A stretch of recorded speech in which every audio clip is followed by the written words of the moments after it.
ان کشمیر کے معاملے پر ہم گفتگو کر رہے ہیں اور بریک سے جانے سے پہلے جیسے کہ ہم سجاد ترین صاحب حکومتی کارکردگی اور اپوزیشن کے کردار کے حوالے سے ہم بات کر رہے تھے، وہیں پہ اب دوسری طرف دیکھتے ہیں یہ بڑی ذمہ داری تو بہرحال سفارتی محاذ پر ہے، وزارت خارجہ پر عائد ہوتی ہے اور حکومت پر یہ عائد ہوتی ہے، لیکن وزارت خارجہ جو ہے وہ زیادہ ان فوکس رہے گی نا، کیونکہ سفارتی محاذ پہ ہمیں یہ جنگ لڑنی ہے، اس کے علاوہ فی الحال کوئی چارہ نہیں ہے اور پرامن جنگ لڑنے کا ظاہر ہے یہی ایک طریقہ کار ہے۔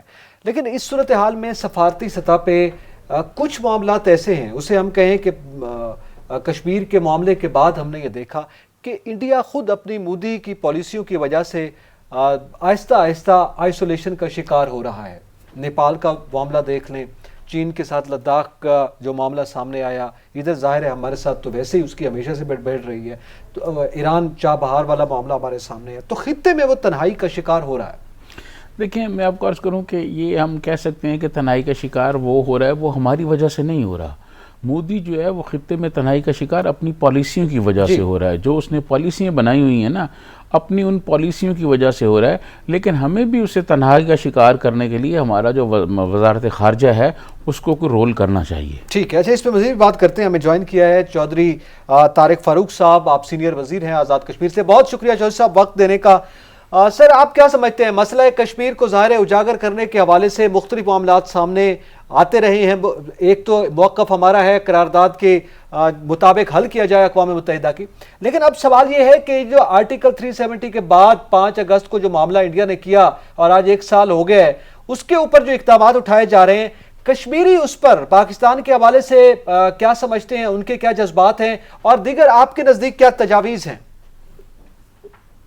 دیکھیں، جو ہندوستان نے اقدام اٹھائے ہیں 370 کے حوالے سے اور 35A کے حوالے سے، وہ تو کشمیریوں کو کسی بھی سطح پہ قابل قبول نہیں ہے، اور کشمیری کبھی بھی اس کو اس پار ہوں یا اس پار ہوں وہ قطعاً نہیں مان سکتے، نہ ہمارا جو رائٹس فورا ہے وہ اس کو تسلیم کرتا ہے۔ ہماری پوری جو کلیتاً وحدت ہے وہ اس سارے عمل کے خلاف ہے اور اس کو تسلیم کرنے کے لیے تیار نہیں۔ دوسری بات جو ہے کہ یہ اقدام ہندوستان نے کیوں کیا؟ 70 سالوں میں ہندوستان جو ہے وہ کشمیریوں کو اپنا ہمنوار نہیں بنا سکا، اس کی وجہ سے اس نے انتہائی اقدام اٹھائے، اور جس کی وجہ سے ٹھیک ہے کچھ ایسی باتیں ہوئی جس کی وجہ سے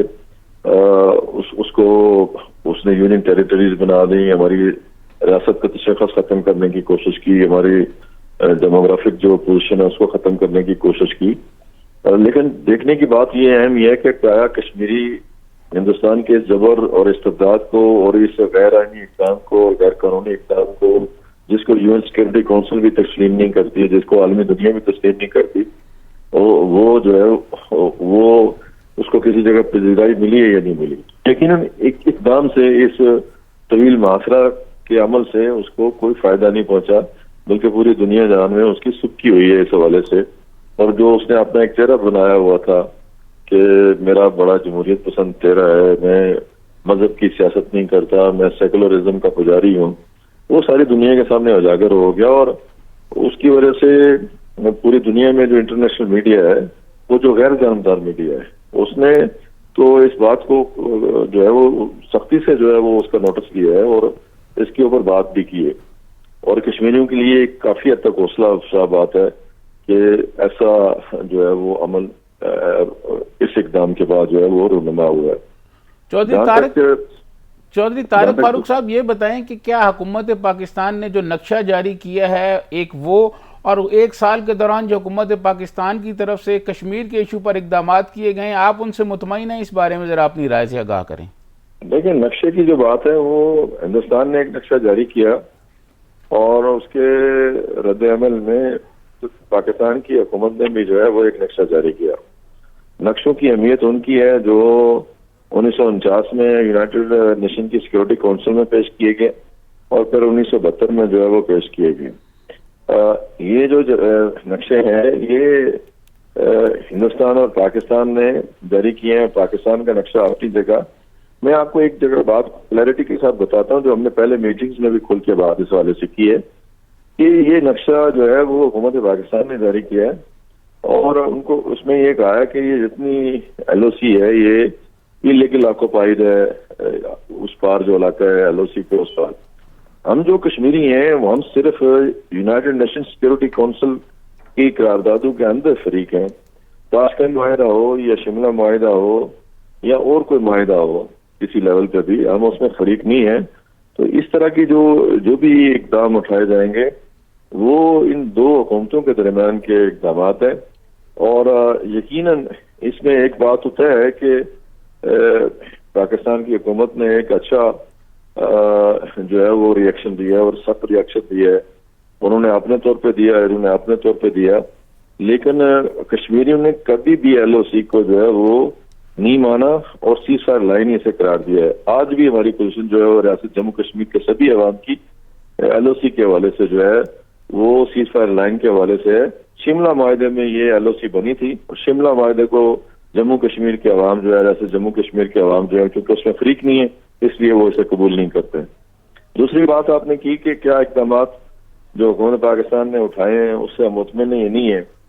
اور میری اس میں سبمیشن یہ ہے کہ حکومت پاکستان نے اس وقت تک جو کچھ بھی اس کے لیے، اس اقدام کے لیے ہندوستان کے خلاف موبلائزیشن کی ہے، انٹرنیشنل سطح پہ ایکٹیویٹی کی ہے اور جس سطح پہ بھی کوشش کی ہے، کاوش کی ہے میڈیا میں، میڈیا سے باہر، سفارتی سطح پہ، وہ کافی حد تک مناسب ہے، لیکن وہ ہمارے لیے کشمیریوں کے نقطہ نظر سے کافی نہیں ہے. اس سے بڑھ کے کچھ کیا جا سکتا تھا، لیکن کچھ ایسے عوامل پیدا ہوئے جس کی وجہ سے مثلا کورونا کی وبا آ گئی، اس کی وجہ سے پوری دنیا متاثر ہوئی. اس کے علاوہ کچھ اور عوامل ہیں کہ کئی جگہوں پہ ہمیں حمایت ملی، کئی جگہوں پہ لوگوں نے اس طرح حمایت نہیں کی، اس کو غلط سمجھتے ہوئے بھی حمایت نہیں کی. تو ایک بڑا آفینسو جو ہے وہ لانچ کیا جا سکتا تھا. اب بھی ہماری خواہش یہ ہے کہ حکومت پاکستان جن حالات میں بھی ہے، مشکل حالات میں ہے یا جیسے بھی ان کے حالات ہیں، ان کو جو ہے وہ اپنی کشمیر پالیسی کو ریویو کرنا چاہیے اور بھارت کے جو عزائم ہیں، جو گناؤنے عزائم ہیں، ان کو مد نظر رکھتے ہوئے ایک اوفینسو جو ہے وہ لانچ کرنا چاہیے. اور کشمیری اس بات کی پاکستان سے توقع رکھتے ہیں. پاکستان کے ساتھ چونکہ ان کا جینا مرنا ہے، پاکستان کے ساتھ ان کا جو تعلق ہے، نظریاتی ہے، فکری ہے، علاقائی ہے، تو اس تعلق کے لیے ضروری ہے، اس تعلق کو مضبوط بنانے کے لیے ضروری ہے کہ کچھ اقدامات اٹھائے جائیں، ورنہ معاملات جو ہے وہ کشمیریوں کے لیے مزید تشویش کا باعث بن سکتے ہیں. امید ہے کہ ایسا ہوگا. چودھری طارق فاروق صاحب، آپ کیا تجویز کریں گے؟ یہ کشمیر پالیسی اگر ریویو کرے تو کیا کیا اقدامات اس میں شامل کیے جائیں، کیا چیزیں اس پالیسی میں شامل کی جائیں، آپ کیا تجویز کریں گے؟ دیکھیں، میں آپ سے عرض کروں کہ پچھلے کوئی 1 مہینے سے کچھ اس کے اوپر ذمہ دار جو لوگ ہیں انہوں نے میٹنگز کی ہیں اور کشمیری قیادت کو بھی اس میں اعتماد میں لیے ہے، مزید ابھی اعتماد میں لے رہے ہیں. یہ باتیں ہمارے اور ان کے درمیان ابھی زیر بحث ہیں. ہماری جانب سے کچھ تجاویز ان کے پاس دی ہیں، ان کا وہ جائزہ لے رہے ہیں. ان کی جانب سے ہمارے پاس کچھ تجاویز آئی ہے، ہم ان کا جائزہ لے رہے ہیں. لیکن مجھے پہلی دفعہ جو ہے وہ سنجیدگی دکھائی دی ہے. تو وہ یہ سنجیدگی مجھے یقین ہے کہ ری فریم کرنے میں، کشمیر پالیسی کو ری فریم کرنے میں یقیناً جو ہے وہ کامیاب ثابت ہوگی. جی بہت شکریہ چودھری طارق صاحب، آپ نے قیمتی وقت دیا اور ہم سے گفتگو کی.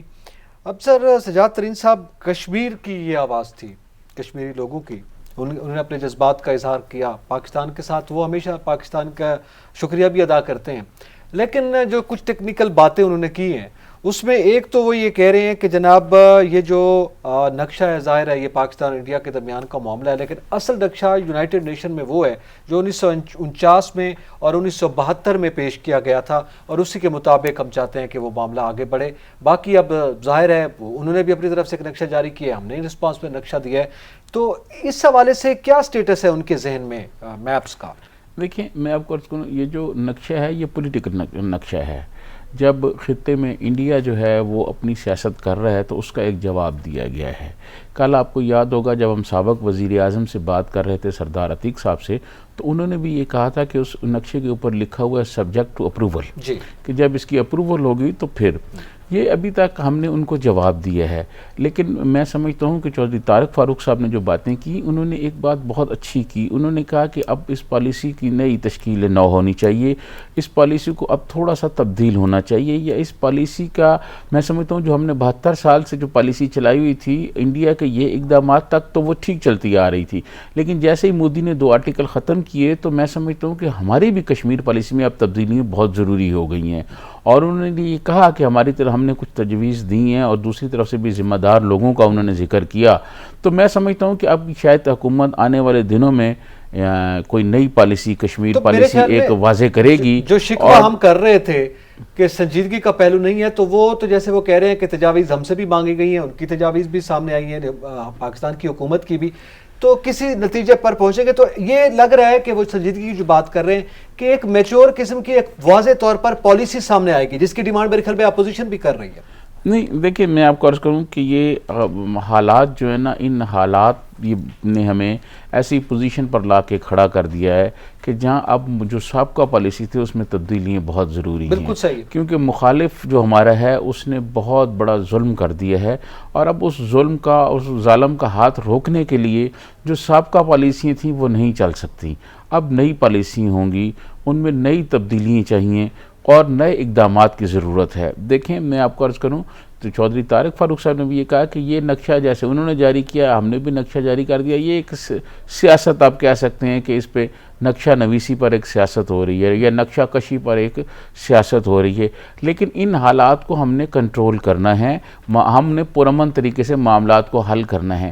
ایسا نہیں ہونا چاہیے کہ نقشہ نویسی سے جو معاملات بڑھیں آگے تو وہ لشکر کشی کی طرف چلے جائیں. نقشہ کشی سے لشکر کشی کا تو میں سمجھتا ہوں کہ جنگ جو ہے وہ کسی مسئلے کا حل نہیں ہوتی.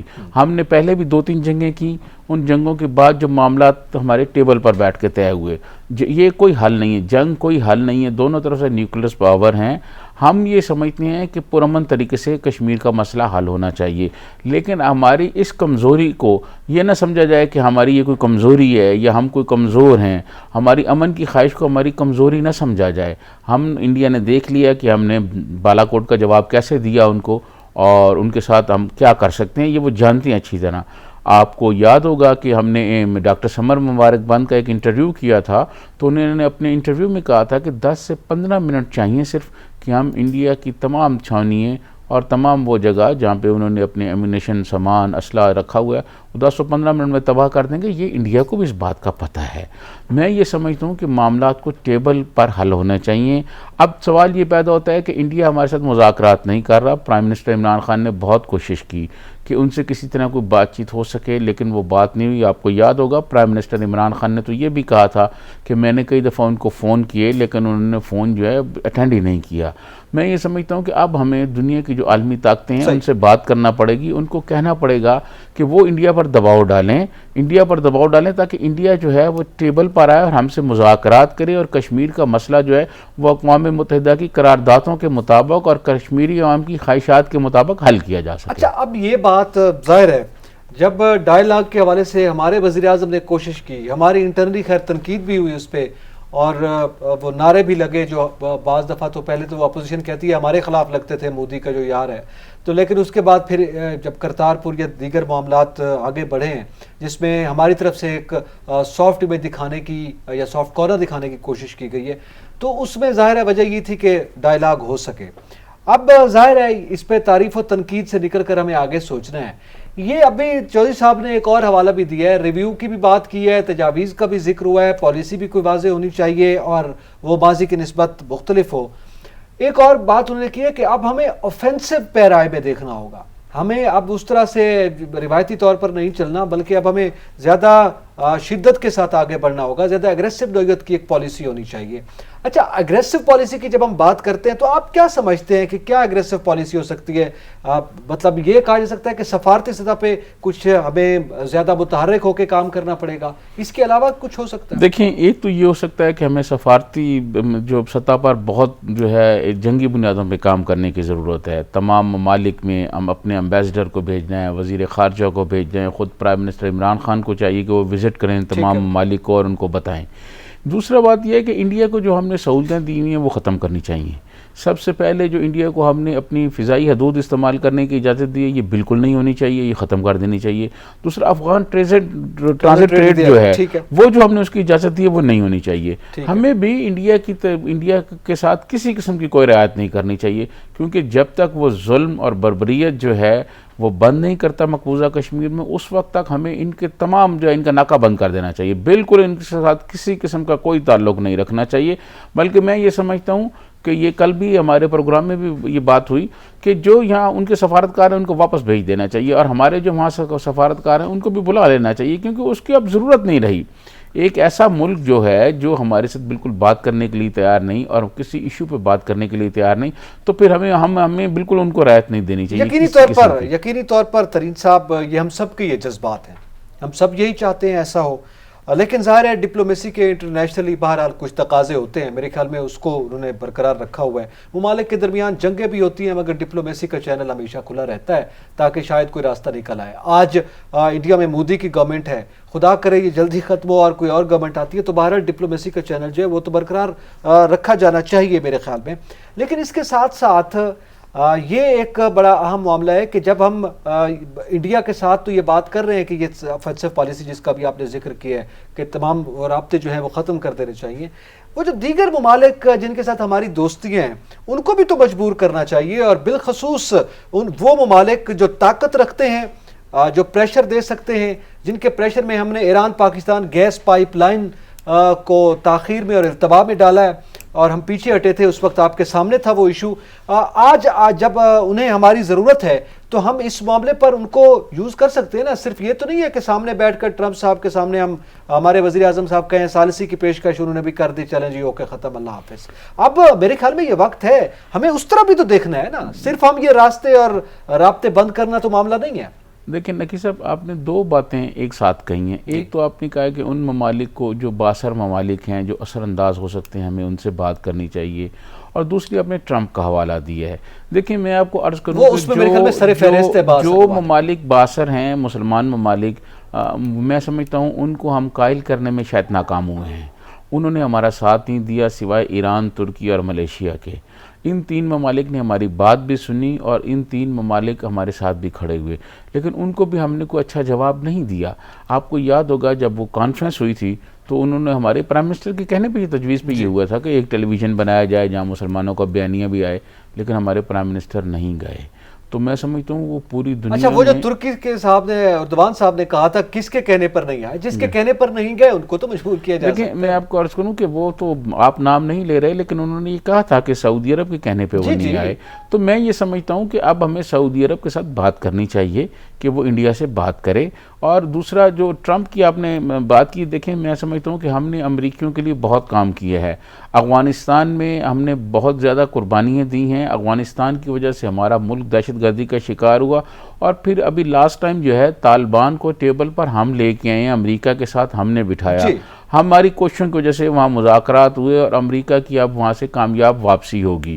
میں یہ سمجھتا ہوں کہ ہم سہولیات دے رہے ہیں، ہم دے رہے ہیں۔ تو میں یہ سمجھتا ہوں کہ اب حکومت پاکستان کو چاہیے کہ وہ ٹرمپ انتظامیہ سے بات کرے اور ان کو یہ کہے کہ وہ انڈیا کو یہ کہے کہ وہ بھی ہمارے ساتھ ٹیبل پہ آ کے بات کریں، ٹیبل پر معاملات حل ہونے چاہیے۔